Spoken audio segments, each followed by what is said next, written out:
찰스 핸디의 포트폴리오 인생이라는 책에 보면 이런 글이 써 있습니다. 현재 오르는 사다리가 잘못된 것임을 깨달았을 때 어떻게 할 것인가 하는 결정은 오로지 자신의 몫이다. 가급적 빨리 새로운 사다리를 찾아야 한다. 하지만 머릿속에서 결정을 내리는 것과 현실에서 결정을 실행하는 것은 별개다. 그렇게 얘기를 하고 있습니다. 아마도 2017년도 지금 새로운 한 해가 출발되었는데 사자성어라고 할 수 있겠습니다만은 마부유침이라는 말이 있죠, 여러분. 이게 무슨 말이냐면 도끼를 갈아서 바늘을 만든다. 그런 얘기죠. 그러니까 그만큼 이 시대가 그 정도의 뼈를 깎는 각오가 아니라고 한다면 어렵다. 그런 얘기죠. 우리가 한 번 정도 좀 찰스 핸디의 포트폴리오 인생을 통해서도 좀 조명해 보겠지만은 우리 인생과 또 모든 사람들이 현실을 살 때 조금은 안이하게 대처해 온 것은 아닐까 그런 생각이 되고요. 일단 또 한 가지를 정리하자면 여러분 아마도 그 머피의 법칙이라는 말을 들어보셨을 거예요. 무슨 얘기냐면 이 땅에 일어난 일들은 우연하게 일어나지 않고 반드시 이미 일어나야 될 일 그것이 일어나고 잘못될 가능성이 있는 것은 항상 잘못된다. 그런 취지의 의미거든요. 그러니까 어떤 사소한 것들이 나쁜 결과를 낳게 되는데 이 나쁜 결과들은 반드시 우리가 청산해야 되고 이미 정리를 했어야 되는 것이다. 그런 얘기예요. 그런데 우리가 그걸 정리하지 못하고 오다 보니까 이렇게 좀 여러 가지 어려움이 왔는데 이에 반해서 머피 법칙을 일본의 작가 기쿄 기요시라는 분은 이렇게 역머피의 법칙이라고 하는 법칙을 썼어요. 그 책에 나왔는데 플러스 지향의 성공 법칙 권장이라는 책입니다. 이 책에서는 이 머피의 법칙에 관해서 평가를 내렸는데 뭐라고 평가를 내렸는가 하면 1970년대 후반에 유행했던 불경기와 경제적 배경과 냉소적인 감각이 머피의 법칙을 만들었다. 그렇게 얘기를 합니다. 그러면서 우리가 한 가지 좀 정리해 볼 것은 이렇게 좀 보아야 될 것 같아요. 냉혹한 현실 앞에서 대부분의 미국인들은 무감각과 후퇴감이 심각해졌으므로 자신들도 모르는 사이 마이너스 사고에 사로잡힌 것이 당연할 수밖에 없겠다. 마이너스 이미지가 강해지면 도전 정신과 희망이 사라지고 기껏해야 세상을 시니컬한 감각으로 바라보는 정도밖에 되지 못한다. 그 같은 기분에 딱 맞는 법칙이 머피의 법칙이었다 해도 좋을 것이다. 머피 법칙을 슌페터가 예언한 황혼역에 된 사회 문화의 상징적 법칙으로 보아야 할 것이다. 라고 썼습니다. 우리가 지금 정유년 새해에 한 가지 좀 생각해야 할 게 뭐냐면 국가가 좀 이렇게 어렵게 되면서 우리 스스로가 이미 청산하지 못했던 걸 이제 청산하는 대가가 이렇게 크다는 것과 또 한 가지는 저와 여러분이 이런 현상들 때문에 마이너스 이미지화가 우리를 지배할까? 이거는 우리가 좀 조심해야 된다. 나는 뭘 해도 안 돼. 우리나라는 안 돼. 이런 어떻든 사고가 뿌리 깊숙이 내려지는 그게 문화가 돼버리고 가치가 될 정도의 민족은 되지 않았으면 좋겠다. 왜냐하면 이 마이너스 이미지화가 깊어지고 굳어지면 이 민족의 미래가 없거든요. 때로는 우리가 머피 법칙에 설명을 하고 있습니다만은 이미 상당한 기간 동안에 이와 같은 우리나라의 정치 문화 또는 어젯밤에도 설명을 좀 드렸습니다만은 마오쩌둥과 이런 관련되어서 이런 것들이 조금은 좀 정리가 됐어야 되는데 우리 국민들 스스로가 그걸 못 해낸 거죠. 그 결과가 지금 이런 결과가 나왔으니까 이제라도 우리가 마이너스 이미지와에 관련되어서 좀 생각을 해보고 우리 민족과 저와 여러분들이 그렇게 가치가 굳어지지 않도록 한번 도전했으면 좋겠다. 그런 말씀입니다. 또 한 가지 정리할 것은 여러분들이 뭐 정치인들이나 여러 사람들의 얘기가 우리 솔깃한 부분이 있습니다만은 적어도 우리는 그리스도인들이기 때문에 그런 사람들의 이러저런 현혹된 말에 속지 않았으면 좋겠다. 그러니까 우리가 왕정사를 통해 볼 수 있듯이 신정 정치와 왕정 정치의 근본적인 차이가 있잖아요. 그러니까 왕정 정치는 인간이 뭐를 해보겠다는 건데 하나님을 밀어냈잖아요. 뭔가를 해보겠다는 건데 왕정 정치는 항상 한계가 있어요. 왕정 정치는 항상 그 결론이 잘못되는 방향으로 끝나게 되어 있어요. 그것이 이스라엘 역사의 모든 전 과정을 설명하고 있고 신정 정치만이 된다는 것을 우리 설명해 주고 있는 건데 인간은 우리 소견에 오른 대로 살려고 하는 의지가 강해요. 그러다 보니까 이렇게 좀 어려워졌던 것 같아요. 이 지금 정인년 새해를 좀 맞이하면서 이렇게 좀 정리했으면 좋을 것 같아요. 우리 창세기 1장에 보면 이 첫째 날부터 쭉 나오는 내용들 가운데 우리가 조금 일부는 공부를 했는데 저녁이 되면 아침이 된다. 이 말이요. 이 말에 우리가 소망을 가졌으면 좋겠어요. 하나님의 사람들에게는 어둠도 찾아오고 어려움도 찾아올 수가 있습니다. 또 마이너스화되는 이미지가 우리를 괴롭게 할 수도 있습니다. 그러나 중요한 것은 하나님은 혼돈과 공허와 흑암의 상태에 있는 저와 여러분들에게 빛이라고 하는 것 진리를 보여주시고 예수 그리스도를 보여주셔서 저녁이 되면 아침이 되는 방향으로 우리 끌고 가시겠다는 거예요. 그것이 하나님의 생각이세요. 저와 여러분을 어둠 속에서 빛으로 끌고 간다는 거예요. 아침을 끌고 간다는 거예요. 어렵지만은 이 어려움을 통과해서 아침이 된다는 거예요. 그리고 빛이 되겠다는 거예요. 이걸 설명하고 있어요. 그러니까 우리가 이것을 보고 이 시대가 아무리 어렵고 힘들다 하더라도 저와 여러분들이 그 부분에 좀 가치를 두고 하나님 말씀을 좀 믿고 도전했으면 좋겠어요.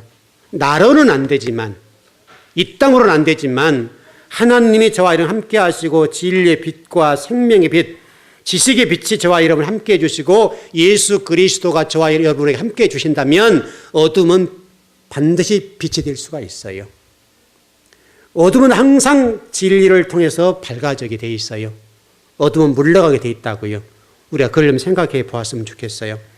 자, 오늘 저는 설교를 우리 1년 동안 우리 즐거운 교회가 무엇을 지향할 것이냐에 관해서 좀 생각해 보고 설교를 준비했습니다.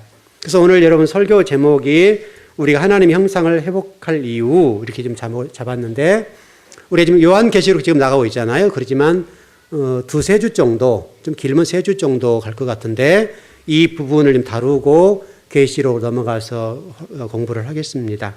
왜냐하면 하나님 형상을 회복한다고 하는 것은 굉장히 중요하거든요. 그리고 이 하나님 형상을 회복한다고 하는 것은 특별히 우리가 지금 수요일과 금요일 날 지금 이제 공부를 할 건데 산상수훈을 공부하려고 그래요. 산상수훈을 공부할 건데 제가 지금 산상수훈을 5장 9절까지 풀어놨어요. 5장 9절까지 풀어놨는데 한 130쪽을 풀었어요. 그러니까 앞으로 7장까지 산상수훈을 풀어낸다 한다면 상당히 많은 분량을 풀 것 같아요. 왜냐하면은 마태복음 5장의 7장이라고 하는 이 산상수훈은 성경 핵심이고 또 구약 성경을 압축 파일해 놨어요. 구약 성경 창세기부터 말라기까지의 이 성경 39권을 압축 파일로 산상수훈에다 이게 딱 말씀해 놨단 말이죠. 압축 파일을 풀어야 돼요. 그걸 풀어서 펼쳐야 되겠는데 그 펼칠 것을 수요일하고 금요일 날 해볼 거예요. 그래서 제 계산적으로는 약 한 3년 안 가겠나 싶어요. 그래서 이 산상수훈을 수요일과 금요일 날 해서 풀어보려고 하는데 지금 130종 정도 제가 지금 정리를 해놨습니다. 그래서 산상수훈을 해야 되는데 산상수훈을 하기 전에 반드시 우리가 극복해야 될 문제가 있는데 그게 뭐냐면 하나님 형상이 뭔가를 알아야 돼요. 이걸 알지 못하면 산상수훈이 풀어지지 않아요. 그러니까 결국은 창세기 1장 27절에서 28절에 하나님 형상 회복 이 문제거든요. 이 문제가 구원의 문제고 이 문제를 풀지 못하면 산상수훈이 안 풀려요. 그런데 지금까지 우리가 산상수훈에 관련되어서 알고 있는 것들은 잘못 알고 있는 게 너무 많으니까 이걸 풀어보자는 거예요. 그래서 오늘부터서 지금 산상수훈에 가기 위해서 하나님 형상이 뭔가에 관해서 정리를 해보려고 그래요. 오늘은 거기까지 가지 못하고 산상수훈에 관련되어 특별히 하나님 형상이 아닌 거 우리가 지금 잘못 알고 있단 말이에요. 그동안 우리가 배웠던 어떤 하나님 형상이라고 하는 것들이 잘못 알고 있는 거예요. 그것을 일단 정리를 하고 그 다음에 다음 주부터서 이 하나님 형상이 뭔지 그걸 풀어낼 거예요. 여러분 뒷부분 좀 설명이 되겠습니다만은 우리가 뭐랄까요? 오늘 본문의 말씀 가운데 주목할 것은 여러분 하나님이 사람을 지으실 때에 어떻게 지으셨는가를 설명하는데 하나님 형상대로 지었다. 그렇게 됐단 말이죠. 그런데 성경은 이 부분을 설명하면서 한 가지 주목하게 설명을 해놨어요. 이렇게 설명했어요. 하나님의 형상으로 남자와 여자를 지었다. 이렇게 됐다고요. 그런데 여러분 창세기 2장 3장에 넘어가면 아담과 하와가 나오잖아요. 근데 이 두 단어는 달라요. 그러니까 아담과 하와라고 말하는 이 히브리어 단어하고 오늘 본문에 나온 남자 여자의 이 내용은 다르다고요. 그래서 이 창세기 오늘 본문에 나와 있는 남자와 여자를 창조하셨다. 이 말은 자칼 레케바라는 단어예요.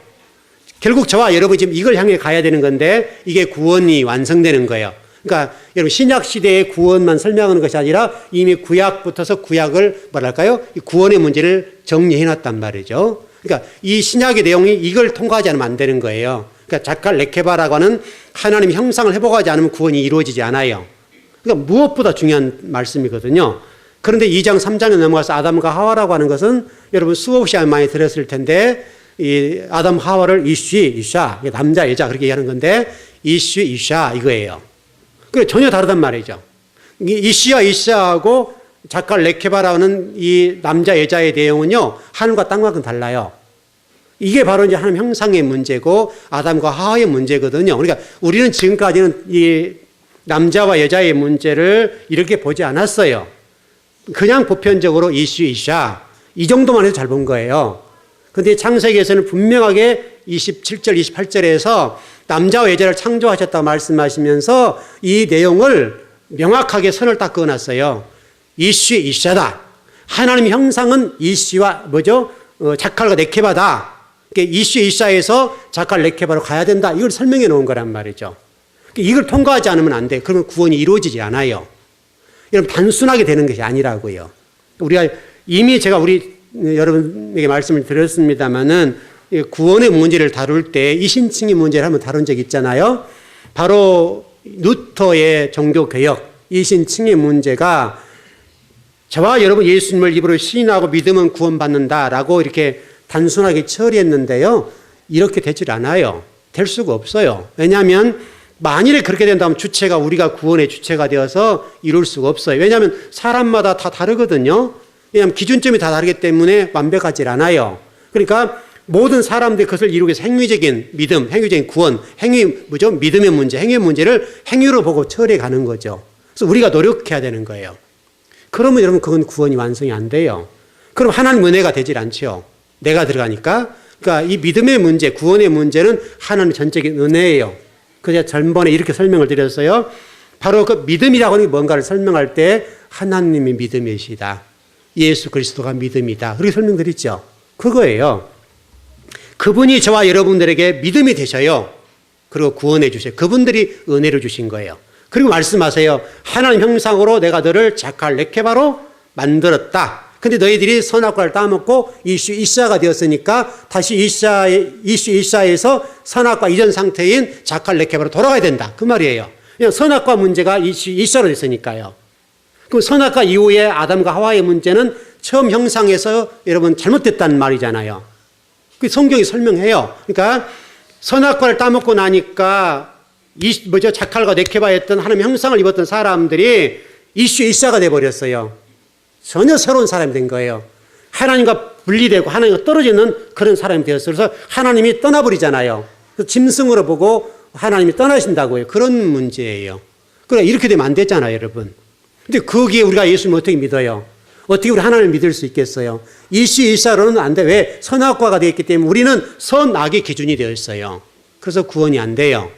그 문제 때문에 바로 하나님 형상의 문제가 중요해요. 그러니까 하나님 형상이라고 하는 것이 자칼, 레케바라는 단어인데 이렇게 된 것이 하나님 형상이에요. 그게 구원이에요. 그걸 이루겠다는 구원론이에요. 그게 여러분 구원이 완성됐다고 하는 거예요. 여러분 구약에서 얼마나 이거 중요하게 다루고 있습니까? 바로 그 문제를 다루고 있는데 바로 우리가 이렇게 중요한 문제인데 그동안에 저와 여러분이 또 한국 교회가 이 하나님 형상의 문제를 다룰 때에 자칼 레케바 관점, 다시 말하면 선악과를 따먹고 이슈가 되어 있는 죄인의 상태, 하나님과 분리된 상태로서의 구원의 문제를 다뤘다고요. 그러나 이 문제로는 안 돼요. 이 문제에서 자칼 레케바인 하나님 형상으로 돌아가지 않는다고 한다면 우리가 구원을 이룰 수가 없어요. 그러니까 이게 얼마나 여러분 중요해요. 근데 우리가 지금 알고 있는 것처럼 우리가 알고 있는 어떤 하나님 형상 회복의 문제가 내가 노력하고 내가 수고해야 되는 걸로 돼 있단 말이죠. 여러분 이렇게 안 돼요. 그래서 우리가 대표적으로 하나님 형상을 회복하는 데 있어서 핵심적인 성경 말씀을 어느 쪽에 두었는가 하면 갈라디아서 5장 22절에서 24절에 두었어요. 여기가 여러분 하나님 형상을 회복하는 것이다 이렇게 됐다고요. 제가 한번 읽어드릴게요.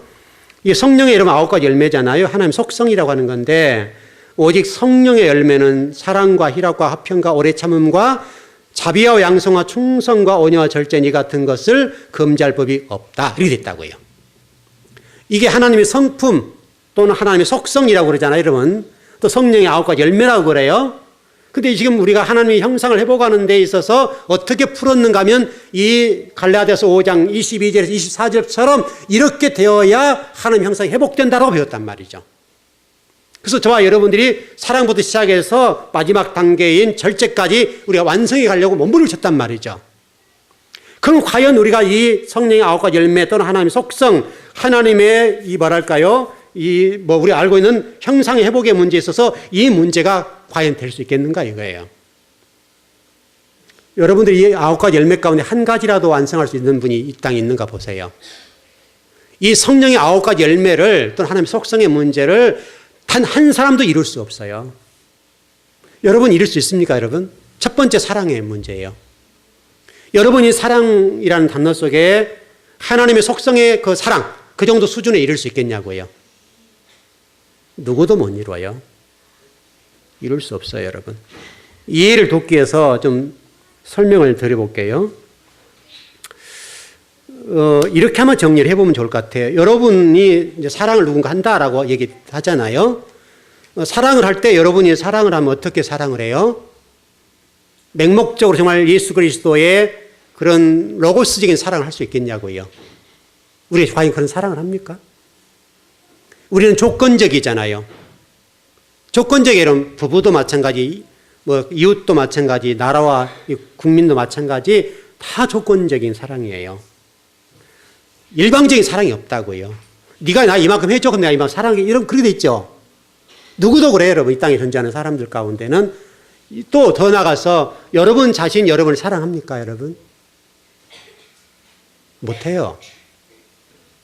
좀 예를 들어서 여러분 혹시 오해를 살까서 좀 예를 제가 이렇게 들었습니다.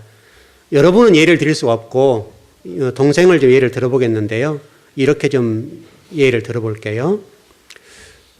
동생이 지금 여러분 크게 상가를 좀 짓고 있어요. 그동안에 고생도 많이 하고 돈을 벌어서 이제 큰 상가를 좀 짓고 있는데요. 제가 바쁘니까 형으로서 뭐 가볼 수도 없고 그래서 전번 하루 갔다 왔어요. 잠깐 갔다 왔는데 건물이 거의 완성돼 가더라고요.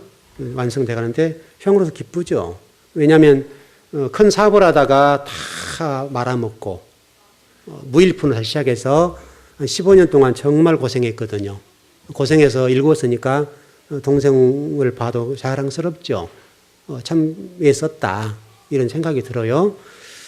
가서 지금 이제 또 동생이 장사를 하고 있으니까 손님들이 북적북적 하더라고요. 굉장히 바쁘게 일을 하고 있고, 바빠요. 또 형이 왔다니까 얼마나 좋았겠어요. 또 형수도 가고 또 조카도 가니까 굉장히 좋았죠. 좀 그랬는데 이제 한참 일을 하다가 의자에 앉아서 이게 담배 하나를 탁 꺼나 물어요. 꺼나 물더니 하는 얘기가 형, 그래서 왜 그러냐 그랬더니 이 가슴이 쿡쿡 찔러 그래요. 이게 아프다는 거예요. 왜 그런가 하면 종합검사를 지금 해서 한두 달 지났어요. 지금 한 두 달 지난 것 같아요. 근데 워낙 일이 힘드니까 그런 것도 있고 여러 가지 이유가 있겠습니다만은 매일 소주를 두세 병씩 마셔요. 그리고 담배를 하루에 두 갑, 세 갑을 아마 피는 것 같아요. 엄청나게 피죠. 피우고 마시고. 일이 힘들죠, 여러분. 일이 힘드니까 이 힘을 안 들게 하기 위해서 어떻게 보면 몸을 마비시키는 것이죠. 근데 이게 매일 두 병, 세 병을 마시니까 이제 겁이 난 거죠. 그래서 이제 검사를 했는데 의사가 하는 얘기가 이게 문제가 있으니까 다시 술 좀 끊고 다시 와서 재검을 하자. 이렇게 좀 얘기가 떨어진 거예요. 그리고 겁이 털컥 난 거죠. 그래가지고 지금 못 가고 있는 거죠. 겁나서요. 여러분 이해되시죠? 그 마음 이해되시죠? 그래서 저도 그렇고 지형수도 그렇고 술 끊으라고 얘기를 늘 하고 있고 또 우리 이조교사님 좋은 예가 됐잖아요. 그래서 정 사장님, 홍창원 성도님이 이런 좋은 예가 돼서 이렇게 될 수가 있으니까 그만 끊어라. 저도 그렇게 얘기를 해요. 그런데 못 끊는 거죠. 힘이 드니까. 그러다 보니까 이게 어려움이 됐는데 근데 이제는 어떤 정도 됐는가 하면 여기가 이제 찌른 모양이죠. 굉장히 통증이 심한가 봐요. 어떻게 될지는 모르겠지만은 한번 보자고요. 여러분 그럼 담배를 안 피웁니까 여러분? 그렇게 술을 마시고 또 그럼에도 불구하고 또 담배는 매일 피워야 되지. 그러니까 자기 몸이 지금 그동안에 돈을 벌고 이제 살만하잖아요. 살만한데 몸이 아픈 거죠. 그러니까 지금 우리가 지금 정리해 보자면 예를 들어서 의사가 당신 술에 문제가 있어서 술 끊고 재검을 하자 했다면 술 문제거든요. 그러면 딱 끊어야죠. 우리 기질 같으면 끊어버리죠. 그날 그냥 단칸에 끊어버리는데 안 되는가 봐요. 그러니까 우리가 생각해 볼 때 내 자신을 내가 사랑한다. 나잖아요, 여러분. 나를 누구보다 사랑해야 될 것이 난데 여러분도 똑같고 근데 동생이 그를 못하는 거예요. 그럼 여러분 생각해 보자고요. 정말 여러분들 여러분 자신을 사랑하시나요? 여러분 못하잖아요. 그러니까 이 사랑이라는 전제에 딱 첫 번째부터 걸린다 이거예요. 내가 내 자신을 사랑한다고 하면 딱 의사가 그 말을 하는 순간 딱 끊어야죠. 그런데 지금도 여전히 하루에도 이게 조금 양은 줄였는지 모르겠지만 항상 이게 오면 재수 씨가 차 끌고 오거든요. 그 동생은 이제 딱 술 먹고 이제 잠자고 오는 거예요. 재수 씨가 운전하고 와요. 그럼 매일 지금도 마신다는 얘기가 되거든요. 정말 여러분 이게 우리예요. 좋은 예가 될지는 모르겠습니다만은 동생을 얘기해서 미안하기도 한데 왜냐하면 그렇게 설명할 수가 없어요. 그러니까 여러분이 정말 여러분을 사랑하려고 한다면 여러분이 여러분을 사랑하셔야 돼요. 그게 중요해요. 여러분 지금 이 첫 번째 단어, 이 사랑이라는 단어부터 우리가 딱 걸려버리잖아요. 여러분 부부간에도 생각해 보세요. 부부간에 여러분 조건적 사랑 아니에요? 부부간에 여러분 아무리 뭐 살을 맞대고 살고 그렇지만 부부 한 몸이 됐다 하더라도 생각이 다 다르잖아요. 생각의 방향이 다르잖아요. 사랑하지 못해요. 그냥 이렇게 애 낳고 살았으니까 더 산다 이렇게 가는 건데 과연 만일에 우리가 성령의 9가지 열매의 이 속성의 문제가 우리의 하던 하나님 형상을 회복하는 조건이라고 한다면 조건이 됐죠, 여러분. 우리는 하나님 형상을 절대로 회복 못해요. 그렇다고 본다면 우리는 구원의 문제에 막혀버리는 거예요. 지금 그 얘기를 하고 있어요, 여러분. 이 성령의 9가지 열매의 첫 번째 사랑이거든요. 근데 이 사랑이 구원의 하나님 형상을 회복하는 전제 조건이잖아요, 여러분. 9가지 열매 가운데 하나님 형상을 회복하는 전제 조건이 사랑인데 이 사랑을 못한다니까 우리가요. 그러면 여러분 어떻게 되는 거예요? 과연 이것이 하나님 형상을 회복하는 전제 조건이 되냐 이거예요. 여러분 그렇지 않아요. 동생이 가끔 와서 이런 얘기를 해요. 이제 그동안 돈도 많이 벌고 뭐 건물도 좀 몇 채 있고 하니까 뭐 자산가가 됐죠. 그러니까 지금 일이 이제 힘들고 저도 나이가 들어가니까 제수 씨한테 자꾸 그런 얘기를 해요. 직원을 좀 더 쓰자 그래요. 여러분 생각을 해보자고요. 평생 동안 일을 하고 평생 동안 그랬기 때문에 이제는 좀 쉬고 싶은 거죠. 근데 제수 씨가 말을 안 들어요. 직원 한 사람 더 주자해도 그러니까 동생 얘기가 가정의 평화를 위해서 그냥 한다는 거예요. 그러니까 동생이 이렇게 얘기를 해요. 니나 나나 둘 중에 하나 죽어야 끝난다. 이 불행한 얘기죠, 여러분. 얼마나 아픈 얘기예요, 여러분. 동생이 이제 막말을 하는 거예요. 네가 죽든지 내가 죽든지 해야 끝날 문제다, 이거는. 여러분 가정 어떠세요? 돈이 남편보다 중요한 거잖아요. 동생은 지금 이미 자기 한계를 느끼는 거죠. 이미 몸이 말을 하고 있기 때문에 좀 쉬어야 된다. 조금 일을 덜 해야 된다라고 몸이 사인이 왔어요. 왜냐하면 그동안 굉장히 일을 많이 했으니까. 그러니까 지금 사람 좀 더 두어서 일을 좀 줄이자 이런 얘기인데 제수 씨 얘기는 그러면 돈을 덜 번다 이거죠. 지금도 여러분 한 달이면 수천씩을 버는데 그 돈을 다 뭐하게 해요? 죽으면 끝나잖아요. 제가 집사람한테 가끔 그러고 동생한테 그 얘기를 해요. 너 작은아버지를 봐라. 네, 그래요. 작은아버지를 평생 동안 고생해 돈을 벌었지만 10원 한 장 못 써 돌아가시지 않았니? 너도 그 꼴 난다? 제가 그렇게 얘기해요. 여러분 저희 작은아버지 같은 경우 돈 많이 벌었어요. 부자예요. 49이 돌아가셨어요. 한 푼 못 써봤어요. 자가용 한번 굴러보지 못했어요. 좋은 음식 한번 먹어보지 못했어요. 처음에 서울 나와 폐지 주셨고 연탄 장사하고 연탄 배달하고요. 그렇게 돈 모아서 빌딩 사고 했단 말이죠. 근데 49살 되는 해까지 자기 돈으로 밥 한 그릇 못 사 먹었어요. 그 조카가 옆에 살았지만요. 따뜻한 제가 그때 사역을 하고 있으니까 굉장히 힘들게 살았잖아요. 저는 굉장히 힘들 때인데 큰 조카 장 조카잖아요. 장 조카임에도 불구하고 딱 제가 20kg짜리 쌀 싸전할 때니까 두 가마니 같은 그 뭐죠 이게 우리나라 쌀 반포인가 한 가마니 아닌 것 같아요. 40kg 차는가 그거 받아서 먹어본 적이 있어요. 그것이 저의 집에 유일하게 준 것이에요.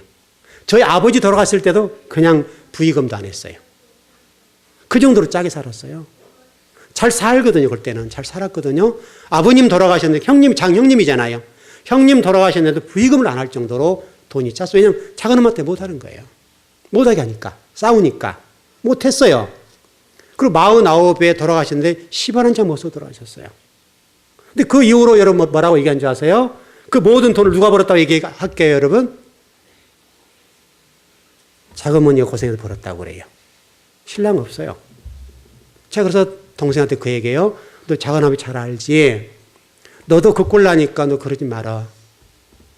특별히 저희 집안이 이게 단명한 집이거든요. 그러니까 제가 그걸 극복하려고 기도하고 있는 건데 지금 저희 아버지 같으면 저는 지금 2년을 제가 더 살았거든요.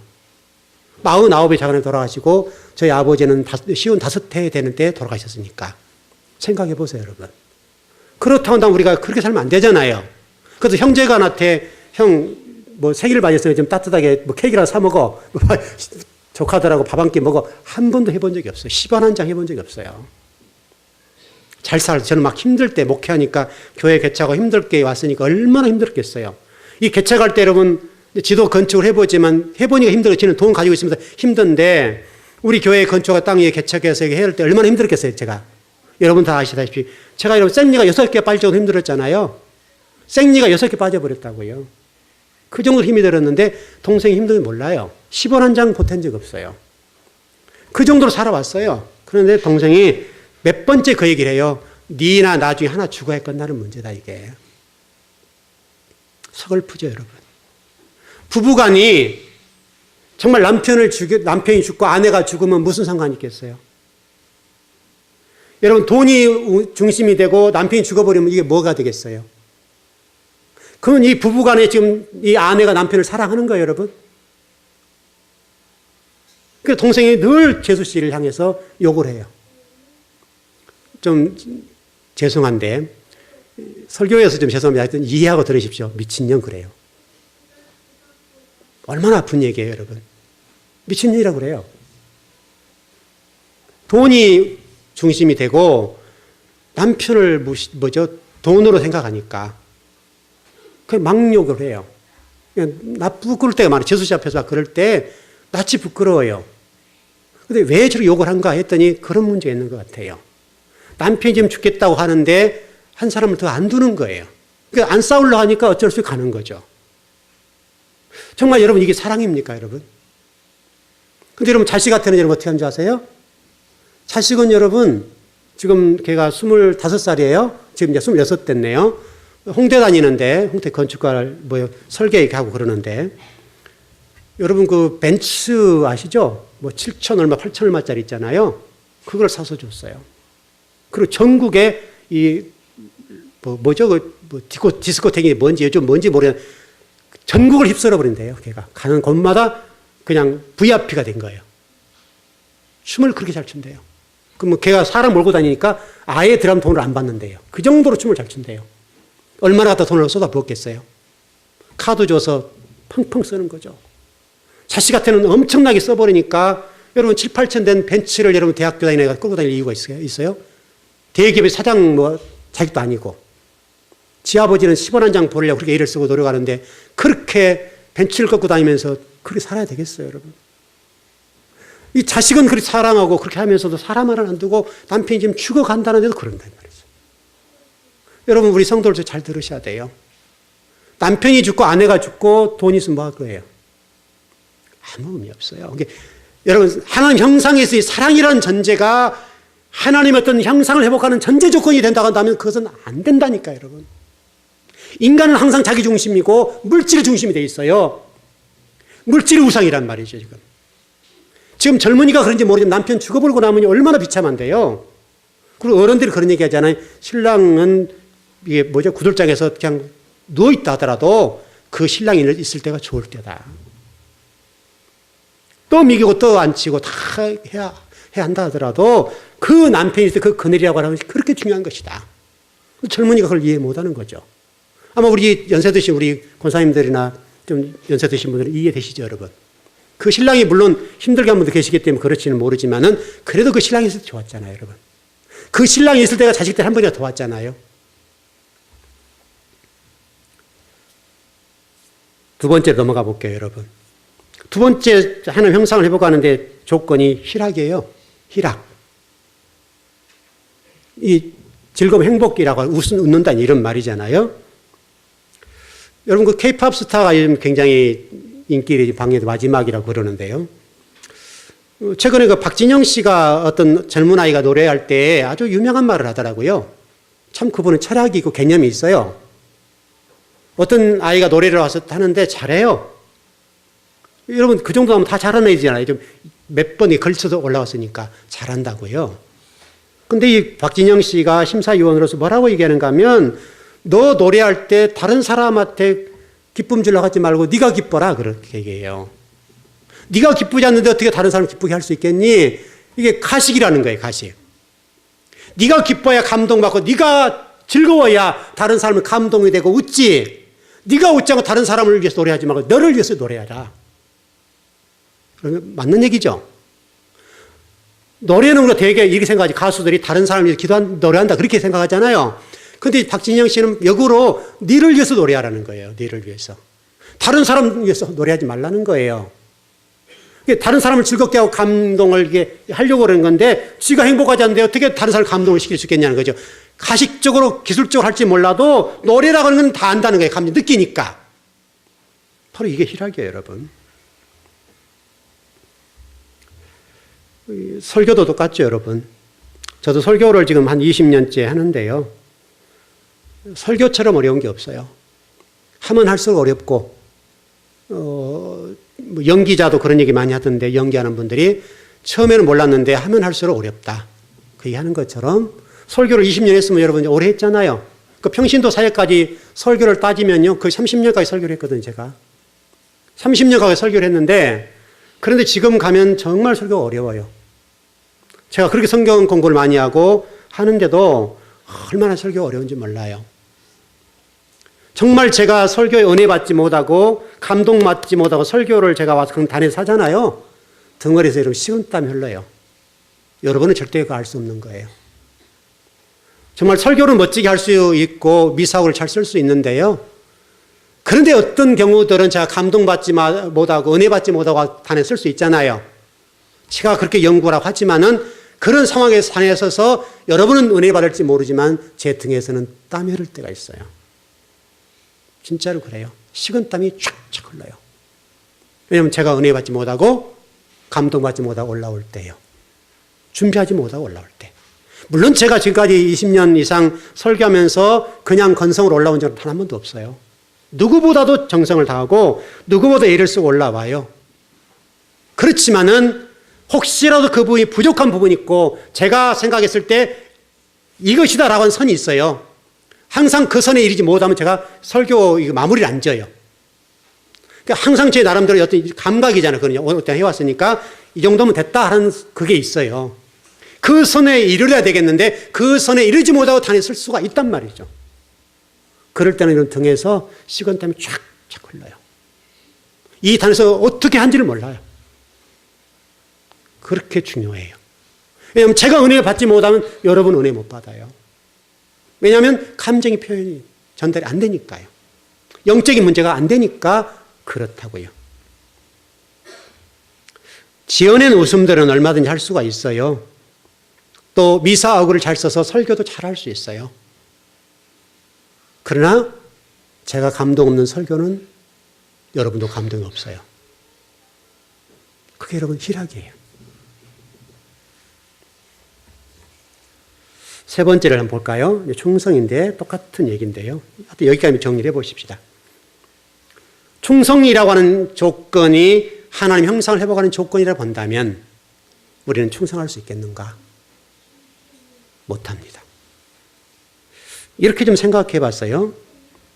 충성은 조건 없는 충성이죠. 그렇죠, 여러분. 충성에는 조건이 없어야 돼요. 제가 설교를 준비하면서 이렇게 좀 생각해 봤어요. 이제 겨울철 되면 여러분 결혼식장 때문에 여러분 축의금 많이 나가시죠? 여러분 대교회, 큰 교회들 보니까 장로님, 우리 옆에 곽 장로님도 그 얘기 하세요. 한 달이면은 거의 100만 원 정도 나간대요. 기본이 60만 원, 70만 원 나간대요. 거의 60에서 70에 100만 원 나간다는 얘기거든요. 죽을 맛이래요. 그렇게 힘들대요. 저도 지금 이제 얼마 안 있으면 이 결혼을 시키는데요. 그동안에 저도 장남이고 장손이기 때문에 저희 친척들이나 이런저런 일로 거리에 관계없이 축의금과 부의금들을 다 했어요. 한 번도 빠져본 적 없어요. 왜냐하면 장손이니까, 장남이니까. 아무리 제가 먹기 해자로 힘들어도 모든 분들 다 찾아가서 거리에 관계없이 다 축의금, 부의금 다 하고 갔다고요. 그러면 축의금, 부의금하고 또 왔다 갔다 하는 경비는 어때요? 꽤 많이 깨지죠. 근데 고민이 많아요.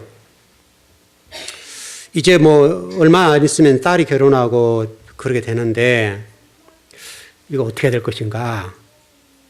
이 애경사에 참 좋은 일인데 그동안에 뿌려놓은 거 있으니까 그렇죠? 뿌려놓은 거 있으니까 거둬야 되는 거 아니냐 이 생각이 탁 드는 거죠. 이건 충성 아니죠. 우리 사람들은 그렇게 해요. 어떤 분은 이게 치부책이라고 그러죠. 치부책. 축의금, 부의금 해놓은 거 딱 적잖아요. 누구 얼마 딱 기록해 놓죠. 그랬다가 10년 전에 5만 원 했으면 10년 지나도 5만 원. 3만 원 했으면 지금도 3만 원. 그렇게 하죠, 여러분. 어떤 분은 정말 그렇게 한대요. 적어 놓고 누가 얼마 있어? 그럼 10만 원 하면 5만 원 했냐, 또 5만 원. 이렇게 한대요. 제가 깜짝 놀랐어요. 그러니까 이게 사람 인간이요. 얼마나 계산적인지 몰라요. 저는 지금까지 시부책을 적어본 적이 없어요. 잠깐 무조건 이렇게 하는데 친척들 이렇게 좀 제가 축의금 받으면 꽤 될 것 같아요. 꽤 될 것 같은데 좀 고민을 좀 많이 해봤어요. 어떤 고민인가 하면 그렇다면 그게 과연 되겠나 싶어서 멀리 사는 분들한테는 알려지지 않았으면 좋겠다. 그것도 올라오면 경비 깨지지 또 갈 때면 또 제가 또 동탄해서 줘야 되거든요. 그게 그거니까 그냥 넘어가자 이런 생각들이에요. 어떻게 될지는 모르겠습니다. 또 이제 어머니가 뭐 연락을 하면 모르겠는데, 여러분, 이게요, 만일에 그런 전제 조건, 내가 10만에서 당신 10만 하고 가시오, 이런 전제 조건이라 한다면 이건 품앗이가 되는 거죠. 근데 우리는 대개가 이 축의금이나 이 부의금 같은 경우들이 대개는 품앗이에요. 네 5만 원, 나 5만 원. 이렇게 돼 있다고요. 그리고 어떤 분들은 저분이 나에게 축의금이나 부의금을 안 할 사람 같으면 안 해요. 여러분, 그러죠, 여러분? 얼마나 우리 인간이 계산적인지 몰라요. 과연 우리는 그분들에 대해서 충성할 수 있겠나, 이거예요. 하나님과 관계도. 여러분이 뭐 헌금을 한다 합시다. 헌금을 하는 목적이 정말 하나님 나에게 구원해 주시고 하나님 자녀를 삼아주니 감사하기 때문에 하는 그 헌금과 조건적인 헌금, 내가 이만큼 하나님에게 주셔요 라고 하는 조건적인 헌금이 된다면 과연 그게 충성이겠는가? 여러분, 걸려요, 이게. 여러분은 어떻게 배우셨나요? 하나님 형상이라고 하는 것들을 만일에 우리가 이런 식으로 회복해 가고 형상을 찾아간다고 배웠다고 본다면 저와 여러분들은 절대로 하나님 형상을 이룰 수가 없어요. 자칼레케바가 안 돼요. 그래서 중요해요, 여러분. 다음 시간에 구체적으로 설명을 좀 드리겠는데요. 우리가 그동안에 잘못 알았던 내가 이렇게 하면 하나님 형상이 회복될 것이라고 하는 이 성령의 9가지 하나님의 속성의 문제가 우리의 형상을 회복하는 전제 조건으로 배웠다면 그것은 아니다. 왜냐하면 성경은 명확하게 떨어져요. 그래서 다음 시간에 정확하게 설명을 드리겠습니다만은 여러분들이 일단은 아닌 것은 버리고 우리는 이 일을 이룰 수 없어요. 어떤 것도 이룰 수 없어요. 성령의 9가지 열매 가운데 한 가지도 이룰 수 없어요, 여러분. 이건 하나님의 속성이에요. 하나님과 관련된 것들이에요. 이루지 못해요, 여러분. 어떻게 하나님과 관련된 것들 우리가 이룰 수가 있겠어요, 여러분? 못 이뤄요. 그러니까 이미 안 될 것들을 우리는 도전해 본 거죠. 그럴 수가 없어요. 그러니까 여러분과 제가 하나님 형상이 뭔지를 제가 설명을 드릴 텐데 그걸 정확하게 배우고 이렇게 회복해야 되겠구나. 그것을 이번 기회에 배우고 산상수훈을 공부했으면 좋겠어요. 그리고 전제 조건은 여러분 산상수훈을 공부할 때에 물론 이제 주일날 나오신 분만 계시고 수요 금요일에 못 나오신 분이 계시는데 제가 좀 주일날 좀 설명을 좀 드리겠는데 산상수훈에 관해서 수많은 우리 목회자들이 설교를 해놨어요. 강해집이 굉장히 많아요. 또 저에게도 그런 강해집이 몇 권 있는데요. 한 권 쳐다보지 않고 있어요. 왜냐하면 쳐다보면 매일 수가 있고 새롭게 할 수가 없어서 그렇게 했는데 제가 지금까지 공부해 본 바로는 그동안에 배웠던 산상수훈과 180도 달라요. 360도 달라요. 새롭게 설교를 할 거예요. 정말 원문에서 어떻게 풀어가는가를 하나하나 꼼꼼히 찾아서 준비를 했어요.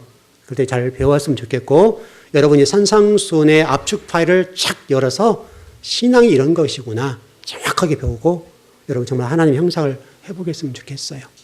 2017년도 이 정유년을 맞이해서 우리 모두 하나님 형상을 회복함으로 구원을 완성해내는 저와 여러분이 되었으면 좋겠습니다. 기도하겠습니다.